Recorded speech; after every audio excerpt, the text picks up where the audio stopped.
Bem-vindas e bem-vindos ao Naive Investor. Meu nome é Gustavo Sayani, hoje é dia 14 de maio de 2025 e este é o nosso episódio número 1152. Hoje vou dar uma revisitada na Vivara, que até onde eu sei começa como uma loja de uma joalheria, vira uma rede de joalherias e hoje ela tem algumas iniciativas. Olha, Vivara Life by Vivara, Vivara Watches, Vivara Fragrances e Vivara Accessories. Joia de ouro, joia de prata, relógios e acessórios. 48,4%, 36%, 13% e 1%. Então, assim, basicamente uma joalheria, né? Se isso corresponde a prata, a ouro e prata, né? Então, 36%, 50% mais 36% aqui vai dar 86%. Né? Os números que eu tenho da Vivara são esses aqui. A Vivara é um IPO relativamente recente, aparentemente feito aqui, olha, em outubro de 2019. Então, quando eu acho relativamente recente, é isso. Vai fazer aí, fez 5 anos, né? Eu considero assim mais estabelecido quando a empresa tem 10 anos na bolsa. Vou adicionar uma linha aqui. Nós vamos hoje pegar números do ano de 2024, tentar entender por que eu não investi na Vivara. E é indicativo aqui que eu nem calculei o preço sobre lucro, né? Bom, a Vivara carrega aqui, ou carregava em 2023, pouca dívida bruta comparada com seu patrimônio, né? 271 versus 1.900 bilhão. Então, a relação de 0,14. Passivo sobre patrimônio também bem sob controle aqui, 0,68. Uma liquidez corrente bastante tranquila, quase 3. E ela vinha publicando 5 anos diretos de lucro e não exatamente 5 anos de fluxo de caixa livre positivo, mas na média um fluxo de caixa livre positivo.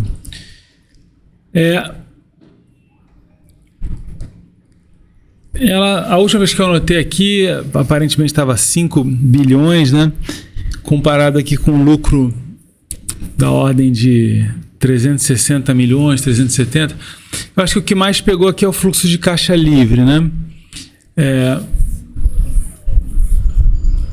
Não tem nada dizendo aqui que essa empresa não é uma boa ideia, tá? A receita com cara de crescimento, depois eu vou até colocar o ajuste pela inflação aqui, e me deixa curioso, né?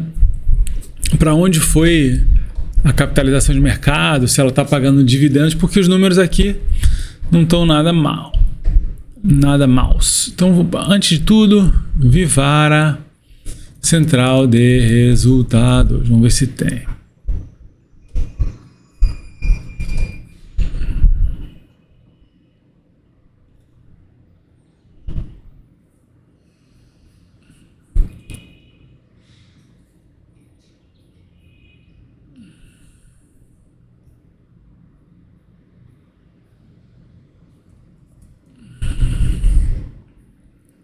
Patrimônio líquido, 2 bilhões 497. Então, o patrimônio líquido sobe marcadamente aqui. Deixa eu só formatar aqui, né? De 2020 para cá, sobe quase 2/3, não é pouca coisa. Vamos ver o passivo. Então, vou somar o passivo circulante. Nesse caso, 996 milhões, que cresce em relação ao ano anterior, não é pouquinho. E o passivo não circulante, 781 milhões. Então, o total de passivo, 1 bilhão 777. Então, o passivo também cresce bastante aqui. Proporcionalmente, parece que mais do que o patrimônio. Tá? Então, essa relação se deteriorou um pouco a princípio. Dívida, empréstimos aqui, 113 milhões de curto prazo. Tem estado bem estável isso aí. Se considerar a inflação até caindo um pouco. E de longo prazo, bastante dívida aqui acrescentada. 285 milhões comparado com 160 do ano anterior. Então, total de dívida, 398. Estas são as relações. Então, a dívida sobre patrimônio, essencialmente estável, né? Perante os 2 anos anteriores aqui, 0,16 comparado com 0,14, 0,14. De fato, menor do que esteve ali 2021, 2020. Passivo sobre patrimônio se deteriora assim um pouquinho em relação ao ano anterior, mas ainda assim muito perto e melhor do que nos outros anos anotados. Vamos ver a liquidez corrente, né? Que vai ser o ativo circulante ou o ativo corrente. Nesse caso, 2 bilhões 782, está aqui, dividido pelo passivo circulante, 996. Então dá 2,79.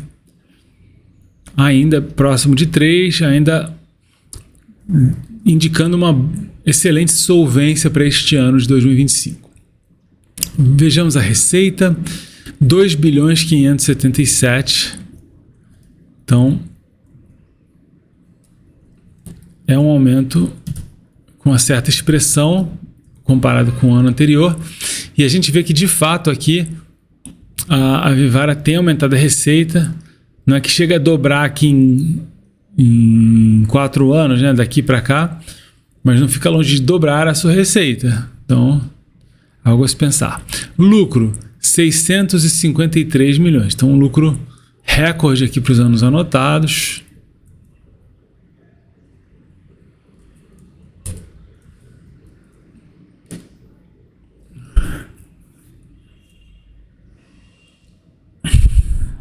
E finalmente vamos pegar o fluxo de caixa livre aqui. Olha, o operacional foi menor do que no ano anterior. Era 201, foi para 151. E o de investimento, menos 45. Então, 106. Ainda assim, o segundo melhor ano de fluxo de caixa livre. Deixa eu ver aqui. Nos últimos 5 anos foi sim. Então agora é hora de fazer algumas coisas aqui. Tirar a média. Média, nós temos aqui 6 anos. Média, 6 anos.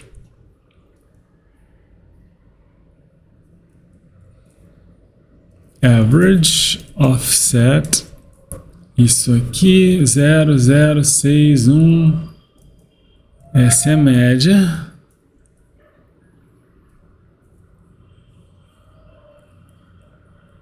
Então, olha, uma dívida de 398 milhões, com lucros médios aqui de 390. Então, se tudo ficasse igual e ela desejasse zerar a sua dívida, em 1 ano ela zeraria, né? O que é um número tranquilo. Se for comparar com o fluxo de caixa livre, aí é ainda assim quase 4, não é tão bom, né? Mas não é o fim do mundo. Muitas vezes quando a gente vê uma empresa de IPO recente, cujo fluxo de caixa livre não está grandes coisas, como é o caso da Vivara, a primeira coisa que a gente quer ver para ter algum indicativo que isso está sendo feito, né? Essa queima de caixa, relativa queima, não está queimando, né? Essa queima de caixa sendo feita é para crescer a empresa. E o primeiro indicativo é a receita crescer em geral, né? De fato, como a gente falou lá, a receita vem crescendo, né? Fica perto de dobrar em 4 anos, então de fato, né, você vê aqui, ó, tá. E o lucro também vem crescendo. Chega um momento em que essa disparidade entre lucro e fluxo de caixa livre meio que precisa desaparecer, né? Ainda não aconteceu isso. Vamos ver. E finalmente, então, olhar o preço dela aqui. Hoje ela está a 5 bilhões 322. Perdão.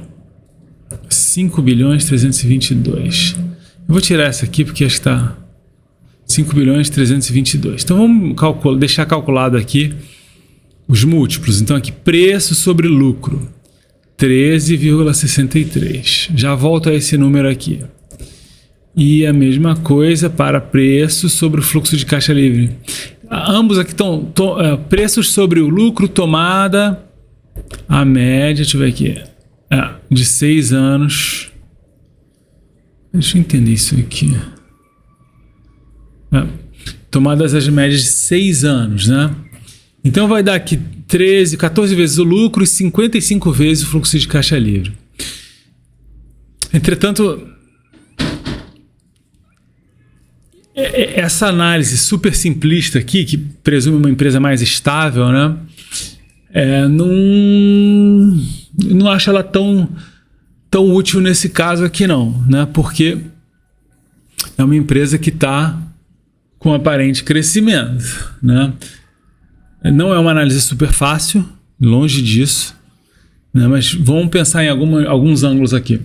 Ela custa 5 bilhões e 322, quase 2 vezes, ou pouco mais de 2 vezes, a receita do ano passado, que foi uma receita recorde, e ela tem uma clara tendência de crescimento aí no passado, né?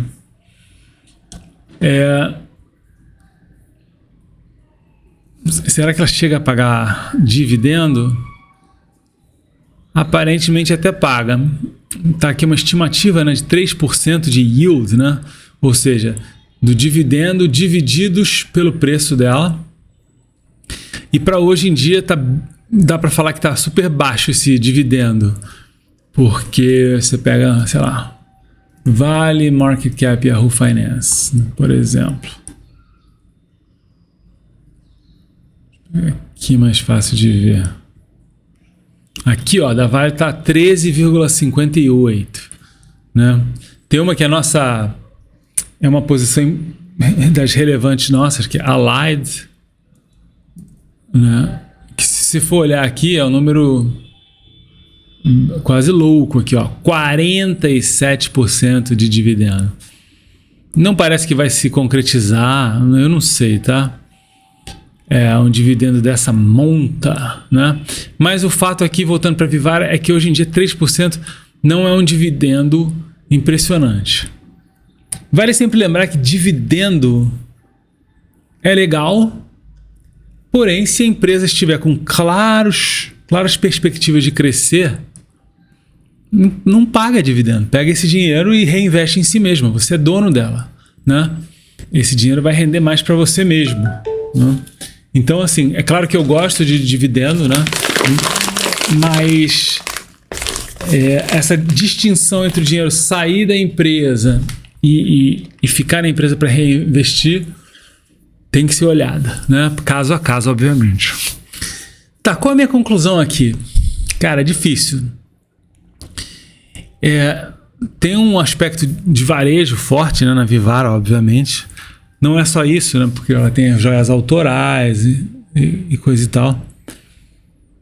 Ou pelo menos ela faz a curadoria, né? Uma curadoria muito própria e tal. Mas no fundo é varejo. Eu já tive na carteira da nossa parceria, né? Se você quiser saber mais, dá uma olhada na descrição do vídeo, tem um link sobre a parceria. Já teve bem mais pesado em varejo, né? Por exemplo, a gente chegou a ter lojas americanas não, Deus me livre, a C&A, a Graziotin, Mobile, tudo ao mesmo tempo, assim, né? Hoje nós temos a Graziotin, né? E assim, não tem nada a princípio contra o setor de varejo, mas não é um setor fácil, né? Isso é notório, assim. Eu acho que eu não vou fazer mais um episódio sobre a Vivara de imediato, né? Posto que tem outras empresas, né? Mesmo com a letra V, né? Tenho falado sobre isso, a Vale, né? Tá com esses múltiplos aqui, uma dívida muito baixa. Obviamente que a Vale não tem essa perspectiva de continuar dobrando de tamanho a cada 4 anos, isso certamente não vai acontecer. Mas eu não sei, eu vou deixar a Vivara em uma observação assim mais solta, com enorme risco de perder essa oportunidade, tá? Mas vamos ver. Se você por acaso souber coisas e que quiser compartilhar sobre a Vivara, né, que possa elucidar e tal, lembrando sempre que investimento até hoje até o momento não é a minha profissão. Eu não passo 8, 10 horas por dia fazendo. Então eu tenho que escolher cirurgicamente os meus esforços, né? Por isso que eu vou olhando mais espalhado as empresas e não aprofundo tanto quanto eu poderia e vou poder no futuro.